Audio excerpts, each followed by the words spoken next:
মুর্শিদাবাদের ব্যাপারটা নাকি আলাদা, এখানে নাকি অনেক কাহিনী রয়েছে। প্রেসকে বলবো আপনারা খুঁজে বের করুন। শুনবো মমতা বন্দ্যোপাধ্যায় আমাদেরকে কোন গুরুত্বপূর্ণ দায়িত্ব দিচ্ছেন, আমরা মাথা নত করে পালন করার চেষ্টা করব নিশ্চয়ই। আগে শুনি কি দায়িত্ব দিচ্ছে। এখানের ব্যাপারটা একটু আলাদা, অনেক কাহিনী আছে, সেই কাহিনীগুলো আমি প্রেসকে বলবো, আমি বলবো না, আপনারা খুঁজে বের করুন। যদি সত্যি হয় আমি সব মেনে নেব, আর যদি অসত্য হয় তাহলে please don't forget you are also playing a crucial role, and specially you are the media, you are not the BJP purchased media.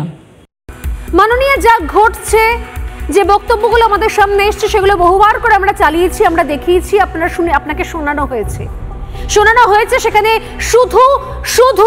শুধুমাত্র হিন্দু পরিবারকে এলাকা ছাড়া হতে হয়েছে, আপনি শুনেছেন, কিন্তু সেই সময় আপনি গুরুত্ব দেননি।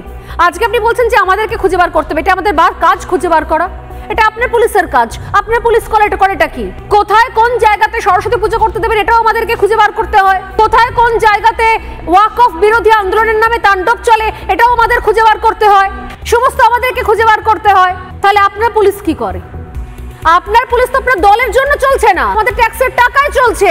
সেই পুলিশ তাহলে কি করে? তার উত্তর আপনি দিন, তারপর উত্তর দেওয়া হবে যে বাকি প্রেস মিডিয়া কিভাবে চলে, না হলে উত্তর দেওয়া হবে না।